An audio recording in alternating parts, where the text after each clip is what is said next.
Shalom jemaat yang dikasihi Tuhan. Siapa yang merasakan kasih Tuhan yang begitu baik dalam kehidupannya, mari sama-sama kita mau siapkan hati kita untuk memuji Tuhan. Sebelumnya mari kita berdoa. Terima kasih Bapa yang baik, kami tahu Engkau begitu mengasihi kami. Dan pada hari ini Tuhan, kami mau siapkan hati kami untuk memuji, menyembah Engkau Tuhan.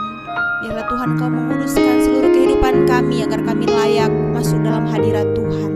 Kiranya Allah Roh Kudus-Mu yang tak terbatas itu melawat menjamah setiap hati kami Tuhan, dimanapun kami berada saat ini. Terima kasih Tuhan Yesus Kristus. Hanya di dalam nama-Mu kami berdoa mengucap syukur. Haleluya. Amin.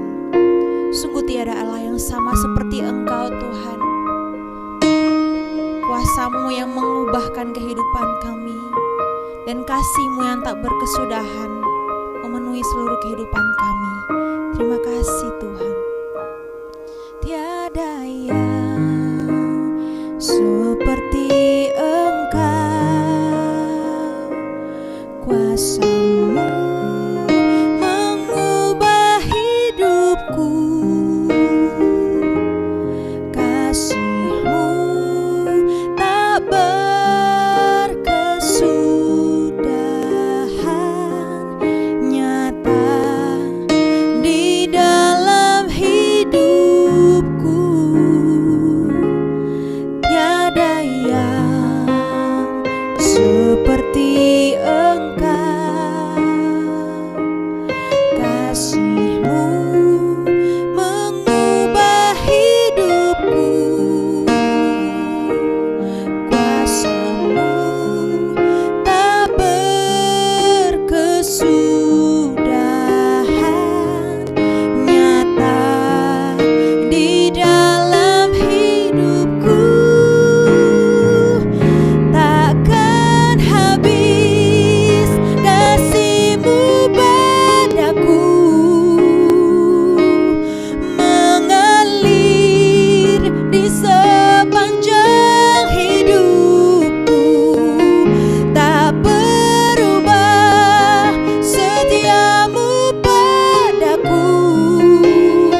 kami bersyukur.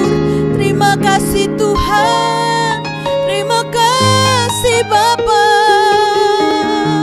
Sungguh tak tersalami pikiran-Mu, tak terukur panjang kasih setia-Mu Tuhan.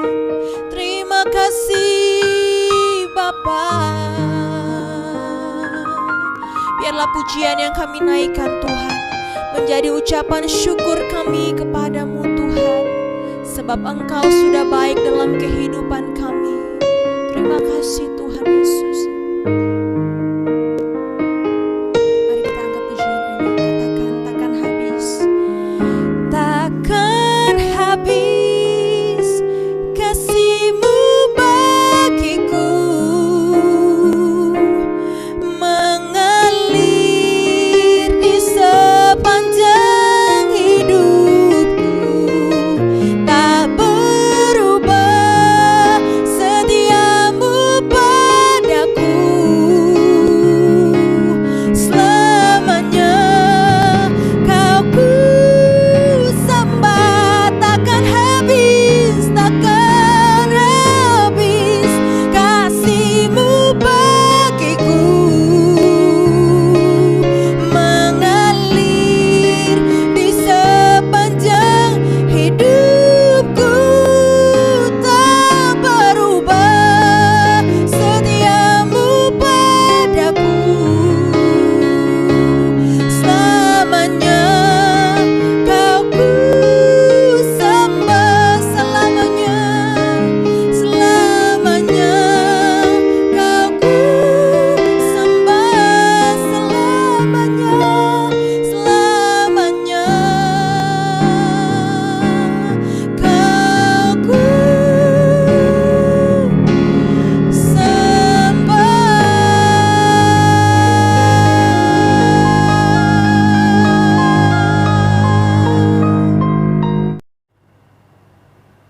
Ya, selamat sore. Sebelum kita memulai mendengarkan firman Tuhan pada KKR sore hari ini, mari kita berdoa.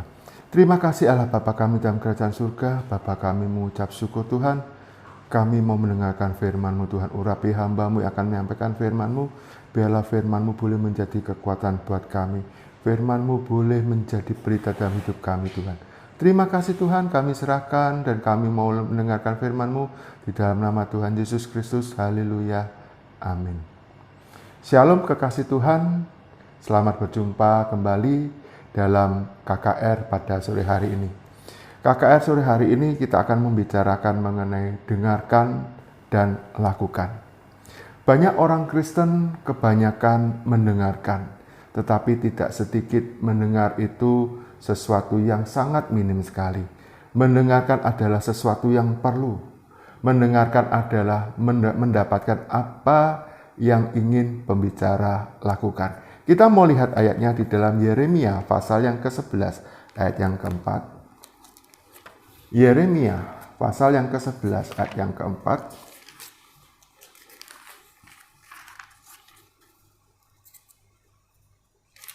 Ya, Yeremia pasal 11 ayat yang keempat dikatakan, yang telah kuperintahkan kepada nenek moyangmu pada waktu mereka kubawa keluar dari tanah Mesir, dari dapur peleburan besi, dengan berfirman, dengarkanlah suaraku dan lakukanlah segala apa yang kuperintahkan kepadamu, maka kamu akan menjadi umatku dan aku akan menjadi Allahmu. Firman Tuhan jelas membicarakan kepada kita, dengarkanlah suaraku dan lakukanlah segala apa yang kuperintahkan kepadamu, maka kamu akan menjadi umatku dan aku akan menjadi Allahmu. Firman Tuhan mengatakan dengarkanlah. Berapa banyak kita sudah melakukan firman Tuhan? Berapa banyak kita sudah mendengar firman Tuhan ini disampaikan kepada kita? Tapi apakah kita sudah melakukannya sesuai dengan firman Tuhan? Dalam seumuran kita sampai dengan hari ini, firman Tuhan ini seringkali berbicara kepada kita. Firman Tuhan mengatakan lebih baik kita mendengar daripada kita berkata-kata. Di dalam Yakobus pasal yang pertama ayat yang ke-19 dikatakan, Yakobus pasal yang pertama ayat yang ke-19 dikatakan di sini, "Hai saudara-saudaraku yang kekasih, ingatlah hal ini. Setiap orang hendaklah cepat untuk mendengar, tetapi lambat untuk berkata-kata dan juga lambat untuk marah." Setiap orang hendaklah cepat mendengar. Mendengar apa saja? Semua apa yang dibicarakan. Semua apa yang disampaikan kita patut mendengar. Seringkali kita baru mendengar, saat itu juga kita membantah. Saat itu juga kita merasakan ada sesuatu yang tidak sesuai dengan diri kita. Padahal banyak yang dilakukan di dalam mendengar. Yang pertama adalah menghormati. Di sini memberikan kesan menghormati untuk memberi perhatian, rasa hormat kepada orang yang berbicara, menghormati. Yang kedua, memperoleh informasi lebih. Jadi kita dapat belajar apa yang orang sampaikan kepada kita, apakah itu nasihat, apa itu membangun diri kita yang harus lakukan. Yang ketiga, adanya kejelasan yang lebih apa yang disampaikan. Di sini untuk menghindari yang namanya kebingungan, salah paham, dan potensi menimbulkan konflik. Mendengar adalah sesuatu yang baik. Bahkan dengan banyak mendengar dengan kolega kita, atau dengan teman sepelayanan kita akan menjalin koneksi hubungan yang baik tanpa adanya berbantah-bantah. Yang terakhir adalah mengantisipasi masalah. Kalau kita mendengarkan, apa yang mereka sampaikan kepada kita dan kita cermati, kita bisa menciptakan permasalahan itu seminim mungkin. Jadi tidak ada perdebatan. Nah, bagaimana dengan kita sebagai anak-anak Tuhan? Bagaimana kita bisa mendengarkan suara Tuhan itu dalam kehidupan kita? Tuhan itu baik. Tuhan itu selalu menerima apa yang kita keluh kesahkan kepada Tuhan. Tuhan itu baik. Kita ngomel pun Tuhan itu masih baik. Kita mau lihat kenapa Tuhan itu baik. Di dalam Mazmur 145,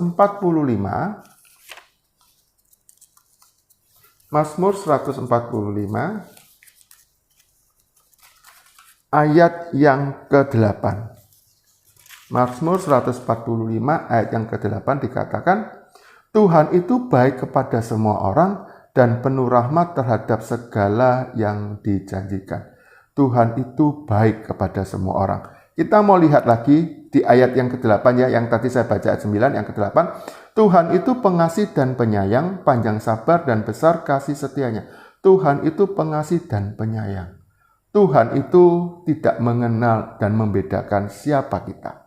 Tapi Dia mengasihi dan menyayangi kita, bahkan Dia panjang sabar dan besar kasih. Tuhan itu baik kepada semua orang. Ya, Tuhan itu baik. Kalau kita mengeluh, kita menggerutu, kita rasa tidak puas terhadap hidup ini, Tuhan itu masih baik kepada kita. Kalau kita sering melakukan hal itu, maka suatu saat Tuhan itu akan menyentil kita. Tuhan itu akan memberikan pengajaran buat kita. Nah, apa dan bagaimana yang harus kita lakukan supaya kita mendengar? Yang pertama adalah kita harus bisa mengenal suara Tuhan. Ya, diumpamakan seperti domba di dalam Yohanes pasal yang ke-10 ayat yang ke-27. Yohanes pasal yang ke-10 ayat yang ke-27. Ya. Yohanes 10 ayat yang ke-27 dikatakan, domba-dombaku mendengar suaraku, aku mengenal mereka dan mereka mengikuti aku. Domba-domba mengenal. Nah, kita belajar seperti domba. Mereka, domba-domba itu mengenal gembala. Demikian juga kita. Kita ini bisa mengenal suara gembala kita.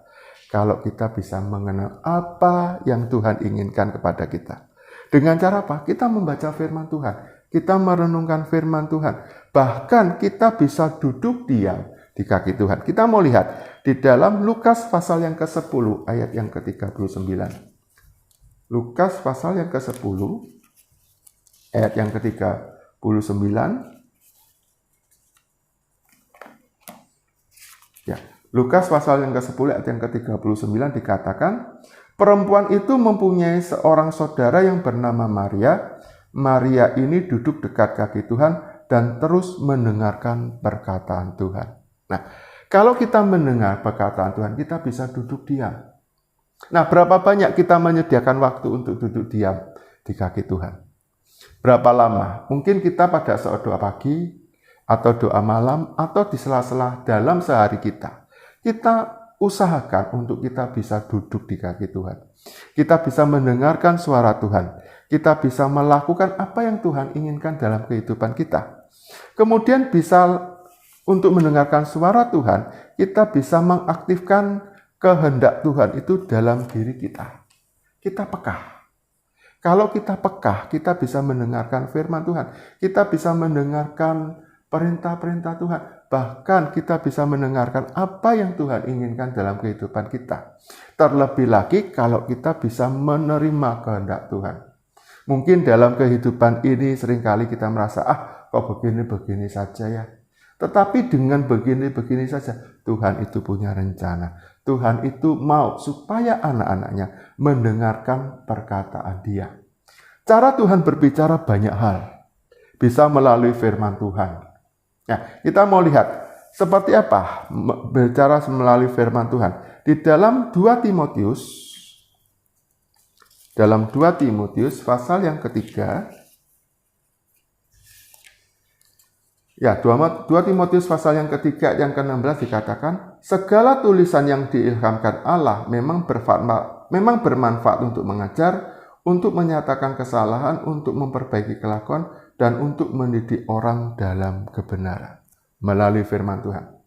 Bacaan ini yang kita baca saat ini, boleh kita pindahkan dalam kehidupan kita, dalam hati kita, dalam benak kita, bahwa segala tulisan yang diilhamkan Allah memang bermanfaat untuk mengajar, untuk menyatakan kesalahan, untuk memperbaiki kelakuan, dan untuk mendidik orang dalam kebenaran. Kapan rema firman Tuhan ini akan menyatu dalam hidup kita? Salah satunya kalau kita mengalami suatu masalah. Kalau mungkin hati kita senang, firman Tuhan itu akan berbicara dalam kehidupan kita. Firman Tuhan itu akan berbicara lewat hamba-hambanya. Firman Tuhan itu bisa lewat banyak hal. Bisa lewat dari orang-orang yang dipercaya, hamba-hamba Tuhan, atau mungkin melalui musik. Nah, itu firman Tuhan bisa berbicara. Tentang keadaan, firman Tuhan itu bisa berbicara. Dengan doa kita, Tuhan itu bisa berbicara kepada kita. Maka sekali lagi dikatakan, dengarkanlah suara Tuhan, dengarkanlah firman Tuhan. Kalau kita mendengarkan firman Tuhan, pasti kita akan merasakan hal yang terbaik yang Tuhan berikan kepada kita. Supaya apa? Kita bisa menjadi anak-anak Tuhan yang ikut dan dengar-dengaran akan nasihat Tuhan. Kalau kita mendengarkan dengan sungguh-sungguh seperti orang tua mendidik anaknya. Kalau orang tuanya bangga dengan apa? Dengan anaknya mendengarkan apa yang diperintahkan orang tua kepada anak-anak. Demikian juga dengan kita. Kita ini sebagai anak-anak Tuhan, Tuhan ingin supaya Tuhan itu didengar. Melalui apa? Melalui bacaan kita, firman Tuhan, pujian, penyembahan kita. Kita bisa berkoneksi lebih dekat dan suara Tuhan itu akan lebih jelas dalam kehidupan kita. Yang kedua, dikatakan bukan saja kita mendengar, tetapi Tuhan kepingin kita melakukannya. Suatu perintah yang harus kita lakukan adalah kita menjalankan apa yang Tuhan berikan kepada kita. Kalau kita mendidik anak kita dan anak kita mendengarkan apa yang kita perintahkan kepada anak kita, maka hati kita senang karena apa? Anak kita bisa menuruti. Mungkin kita sebagai seorang pengajar, kita bisa mengajar kepada anak didik kita dan mereka bisa mengikuti dan melakukannya. Hati kita akan merasa senang. Hati kita akan merasa bahagia. Demikian juga dengan Tuhan. Tuhan akan senang kalau anak-anaknya bisa mengikuti teladan Tuhan. Nah, di dalam mendengar, juga dalam melakukan, itu harus seimbang. Tidak bisa sendiri-sendiri. Wah, saya cukup mendengarkan saja. Atau saya melakukannya saja. Tidak bisa. Tetapi kita harus mendengar dan melakukannya. Ya, sama seperti kalau kita ada suka, pasti ada duka. Di dalam mendengarkan itu enak. Tetapi di dalam melakukan hal yang sukar, Tetapi firman Tuhan menyatakan kepada kita itu harus dilakukan. Itu harus supaya kita bisa mengikuti perintah-perintah Tuhan. Sebagai orang Kristen, untuk melakukan adalah sesuatu hal yang harus. Nah, dikatakan harus bagaimana? Dikatakan harus karena firman Tuhan sudah berbicara di dalam Yakobus pasal yang pertama. Yakobus pasal yang pertama, ayat yang ke-22 sampai ayat yang ke-24. Yakobus pasal yang pertama, ayat 22 sampai 24.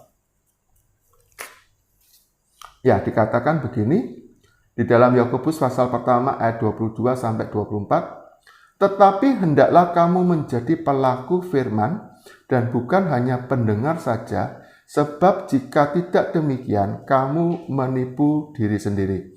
Sebab jika seorang hanya mendengar firman saja dan tidak melakukannya, ia adalah seumpama seorang yang sedang mengamati mukanya yang sebenarnya di depan cermin. Ayat 24, baru saja ia memandang dirinya, ia sudah pergi atau ia segera lupa bagaimana rupanya. Nah, ini merupakan perintah Tuhan kepada kita.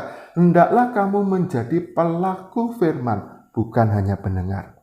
Tadi saya mengatakan kepada Bapak Ibu rekan-rekan semua bahwa untuk mendengar harus melakukannya. Sama seperti kita mengerjakan sesuatu hal itu dengan adanya instruksi atau perintah. Kalau kita bekerja pasti ada instruksi dan kita melakukannya. Demikian juga dengan anak-anak yang berpendidikan, anak yang sekolah atau mahasiswa. Pasti mendengarkan baru melakukannya. Firman Tuhan sudah jelas dan mengajar kepada kita, hendaklah kamu menjadi pelaku firman dan bukan hanya pendengar saja. Sebab jika tidak demikian, kamu menipu diri sendiri. Nah, pelajaran ini juga membuat kita shock. Kalau tidak kita melakukannya, kita dianggap sebagai menipu diri sendiri. Di ayat 23, sebab jika seorang hanya mendengarkan firman saja dan tidak melakukannya, ia adalah seumpama seorang yang sedang mengamat-ngamati mukanya yang sebenarnya di depan cermin. Mengamat-amati, tetapi tidak melakukannya. Bapak, Ibu, Saudara dimanapun berada, kalau kita bercermin, berarti kita akan melihat mana kekurangan, mana kelebihan kita. Demikian juga kalau kita mendengarkan firman Tuhan dan kita bisa melakukannya, kita akan tahu apa dan bagaimana kehendak Tuhan dalam kehidupan kita. Sama seperti kita bercermin, apa kekurangan kita? Mungkin ada kotoran di sekitar mata kita bisa bersihkan. Demikian juga kalau kita mendengarkan firman Tuhan tanpa melakukannya, kita seperti melihat saja tapi tidak melakukannya. Di ayat yang ke-24 dikatakan, baru saja ia memandang dirinya, ia sudah pergi atau ia segera lupa bagaimana rupanya. Nah, mohon maaf Bapak Ibu sekalian, mungkin ada di antara kita semua yang melakukan seperti ini, mendengarkan saja, tapi setelah itu lewat. Mungkin kita mendengarkan firman Tuhan setiap ada acara, baik ibadah, raya, pemahaman Alkitab, KKR, atau doa pagi, atau apapun. Seringkali kita hanya melewatkan begitu saja, mendengarkan saja tanpa melakukannya. Baru saja ia memandang dirinya. Nah, seperti firman Tuhan itu dibacakan, kita dengar, seperti kita memandang. Setelah itu dilupakan. Setelah itu tidak ada bekas sama sekali. Nah, bagaimana kita bisa menjadi pelaku firman Tuhan? Yang pertama adalah kita harus mengasihi Tuhan. Kalau kita mengasihi Tuhan, berarti kita bisa menuruti perintah-perintah Tuhan. Di dalam Yohanes pasal yang ke-14 ayat yang ke-15. Yohanes 14 ayat yang ke-15. Ya, Yohanes 14 ayat yang ke-15 dikatakan, jikalau kamu mengasihi aku, kamu akan menuruti segala perintahku. Jika kamu menuruti aku, maksudnya jika kamu mengasihi aku, kamu akan menuruti segala perintahku.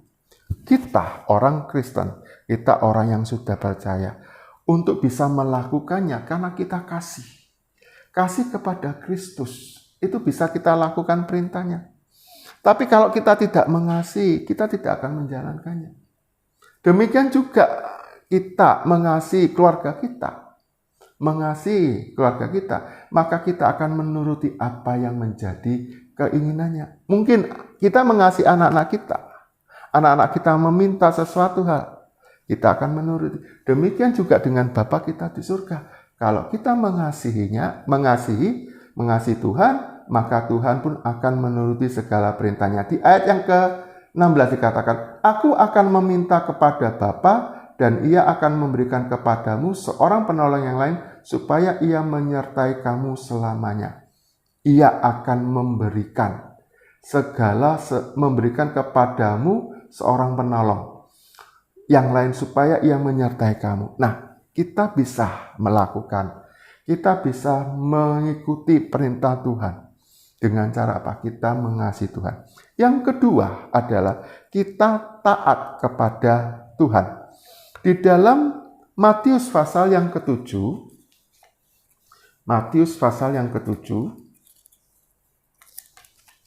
ayat yang ke-24 sampai ayat yang ke-26.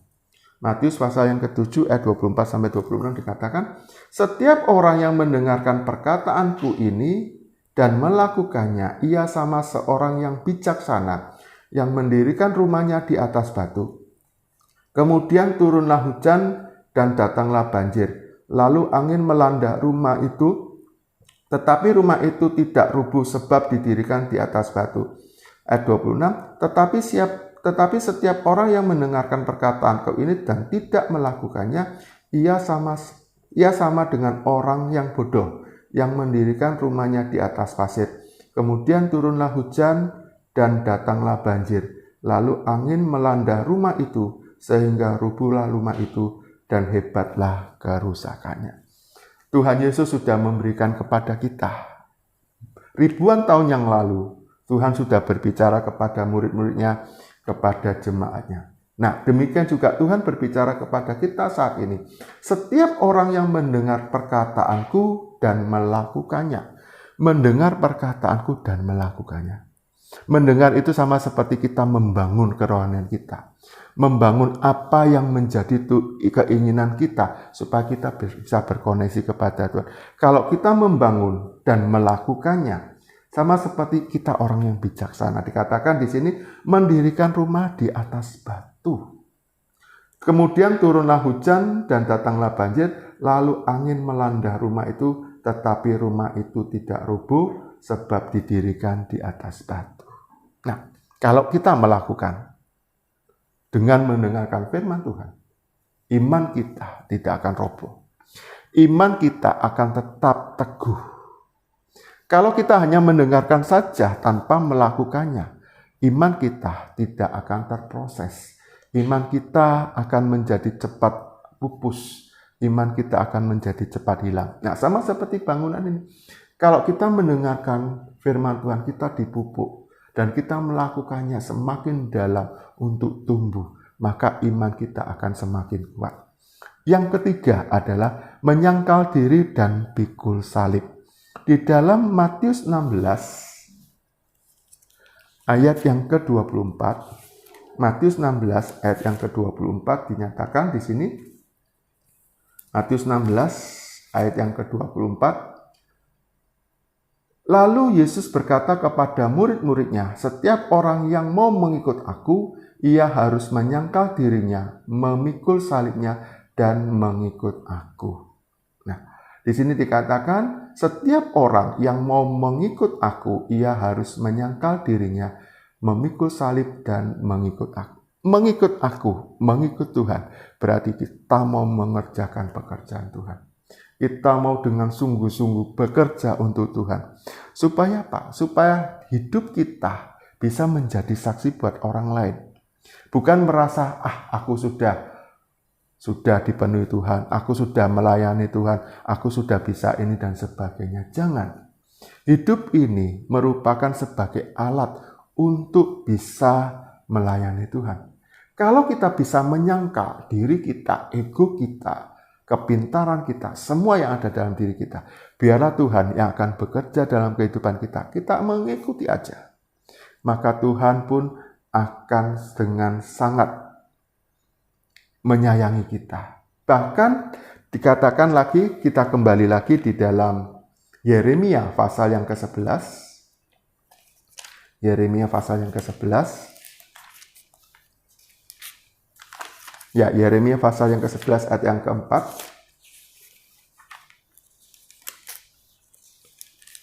Dikatakan, ya, saya langsung saja. Dikatakan di sini, dengarkanlah suaraku dan lakukanlah segala apa yang kuperintahkan kepadamu, maka kamu akan menjadi umatku dan aku akan menjadi Allahmu. Yang ketiga adalah kita melakukannya dengan mendengarkan firman Tuhan, mendengarkan Tuhan, perkataan Tuhan, semuanya dan kita lakukan, maka Allah berjanji Allah akan menjadikan kita sebagai umat kepilihannya. Kita ini sebagai umatnya Tuhan. Allah menjadikan kita sebagai umat. Maka Allah akan menjadi Allah kita. Allah yang menuntun dalam kehidupan kita. Allah yang akan menyertai kita sampai selama-lamanya. Pegang firman Tuhan ini. Kalau bisa tandai dan masukkan dalam hati kita. Kalau kita bisa mendengarkan firman Tuhan, kita melakukannya, maka dengan yakin Allah akan menjadi Allah kita. Karena Dia mengatakan bahwa kamu akan menjadi umatku dan aku akan menjadi Allahmu. Yakin, Bapak Ibu semua, Tuhan akan selalu menyertai kita. Tuhan akan memberkati kita dengan syarat kita mendengarkan firman Tuhan dan kita mau melakukan firman Tuhan. Demikian renungan singkat ini, biar Tuhan akan beracara dalam kehidupan kita. Kita akhiri dengan berdoa. Terima kasih Allah Bapa kami dalam kerajaan surga. Bapa kami mengucap syukur Tuhan, kalau kami boleh disegarkan, kami diingatkan kembali, supaya kami boleh mendengarkan firman-Mu dan melakukannya. Maka Engkau berjanji akan menjadi Allah kami, menuntun kami, menyelamatkan kami dari hari ke hari Tuhan. Terima kasih Tuhan. Terima kasih.